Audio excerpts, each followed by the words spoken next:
invitation to this conference. It is really very important for us to share our experience and discuss it with you. I would like to share my screen.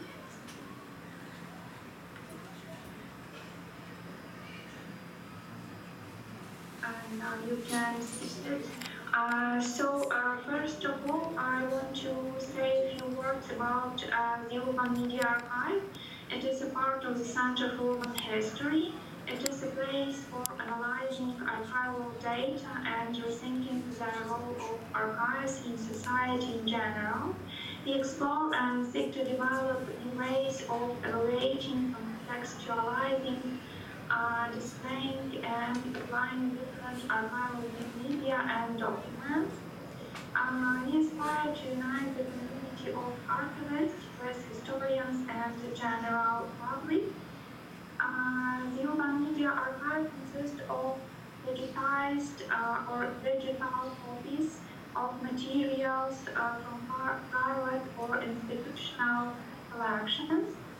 The topics we explore are visual history of human life, history of photography and archives of photographers, the industrial heritage of cities in East and Central Europe, urban life, everyday life, home video and amateur films, mapping of cities and historical events, also creative communities in the city and urban creativity.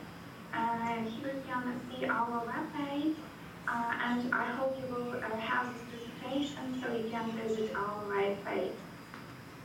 Actually, after the full-scale war started, we began to think about what we as an institution would do in this situation. All our projects, which we had worked on until February 24th, seemed out of time. For example, we described the collection of Buchmann Faculty. At the beginning of the previous century, he collected many photos and postcards showing the development of physical culture in the west of Ukraine. Also, we digitized the collection of the Lviv architect Anastasiya Kholyavka, and we plan to describe and publish materials. However, on the 24th, we stopped this work. During the first days of the full-scale war, we decided to collect visual documentation of the war for the archive. However, these materials are important for researchers. They help to understand time. We assumed it would be important to save sources from this war for historians.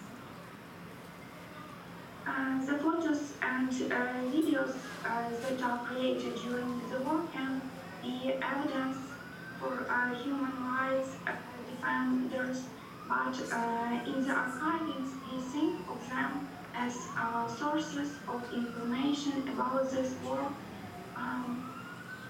in various aspects. Currently, the archive of visual documentation of the war includes official photos, art photos, and private photos taken with various techniques, both with professional cameras and smartphones.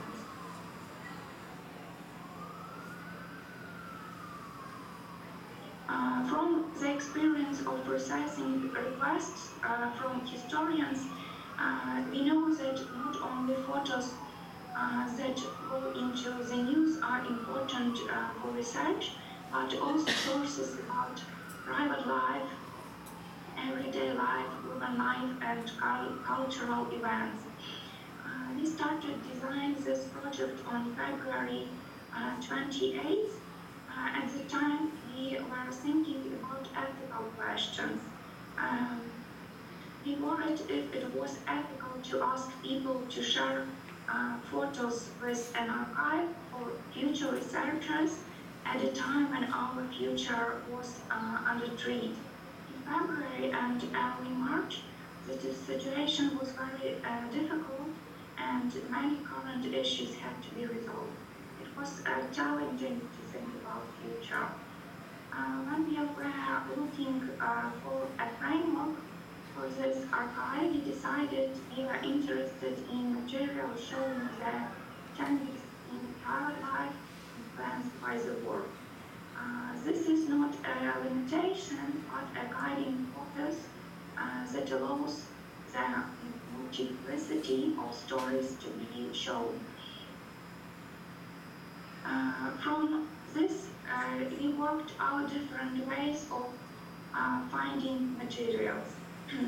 We announced an open call in which we invited everyone to submit photos to the archive. So we received many photos that show private experiences and different views on the manifestations of the war. At the same time, we monitored the media and social media, so we offered photographers to participate in the creation of the archive. Some of them sent us materials on one-time basis or an ongoing basis. We asked not to select individual frames, but to give us everything. We are interested in preserving all the work of the photographer that shows his work with the camera. In addition, we ordered photos from photographers from different cities, so we could support them financially and get photos of changes in the urban space. We will not just in the descriptions of materials this way. Here you can see some locations from where we have materials. And also some numbers about this archive. Currently, it is difficult to research these materials as a complete archive because it is still supplemented with photographs. However, even now, we can single out common subjects that many photographers have turned to. So I would like to tell you about the main plot. For example, many photos show the changes in the accommodation. After the full-scale war started, there were tips in the media on how to make housing more secure. For example, stand the window glass, have an emergency backpack ready, and have a reserve of water and food. Not all houses have bomb shelters, so many people hid in hallways or bathrooms during air alarms.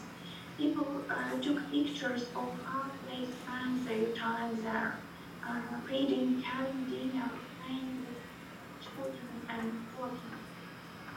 Such stories don't make news, but they are valuable for understanding daily life during the war. I suggest you test with some of them get a better idea of what we are like. In the first months of the war, it was not allowed to take photos of defensive constructions in the cities, roadblocks, and the military, but people took pictures of the new things that appeared on the streets, sandbags and then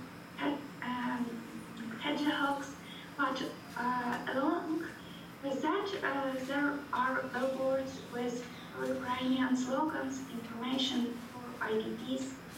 A separate plot is the monument protection. People sent photos of scaffolding around temples, sculptures, historical buildings, boarded up windows, and stained glasses. We have received many photos from bomb shelters, basements used as bomb shelters. People have not been just heating there during air alarms, but put on theater performances and poetry readings. the war, many people are involved into volunteering and organizing humanitarian aid. So there are also photos from humanitarian aid centers. Such photos are widely distributed in the media and social media because they show the unity of people and encourage them to join and feel of the community. I single out photos of the food because this topic is essentially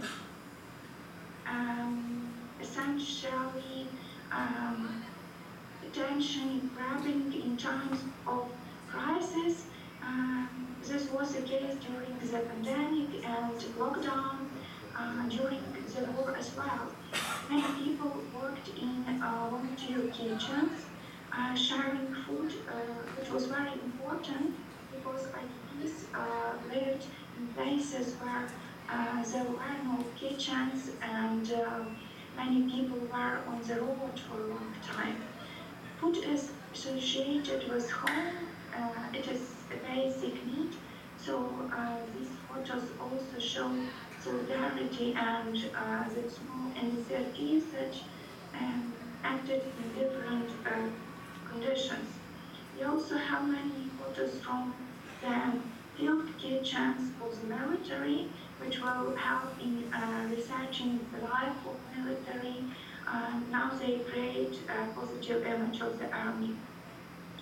The plot of helping animals, the next plot actually, it was widely spread in the media because it showed humanity and responsibility.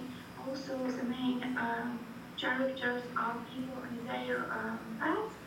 In the background, you can see destructions and the dangerous conditions in which they have to live. Many such photos were also given to the archive. The next plots may be sensitive. They relate more directly to the idea of the photographs as a testimony to the crimes of the Russian army. We have materials from the different cities and those that are close to the front line too.